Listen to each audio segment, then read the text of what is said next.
அவங்களே சாமலை வெளியே போட்டாங்க சார் அந்த வீட்டுல சார். நீங்க டோக்கன் வாங்கலையா? டோக்கன் கொடுத்தாங்க சார்.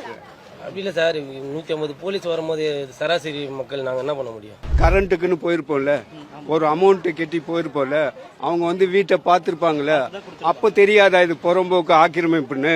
சரி, அதுதான் ஒழுங்கு திட்டுத்தனமா லஞ்சம் கொடுத்து வாங்கிட்டோம். வரி இந்த மாசம் வரைக்கும் கட்டியிருக்கோம், அடுத்த வருஷம் வரைக்கும் கட்டியிருக்க. வரி ஏன் வாங்கின? புறம்போக்கு ஆக்கிரமிப்புன்னு சொல்றல, அது ஏன் சார் வாங்கின?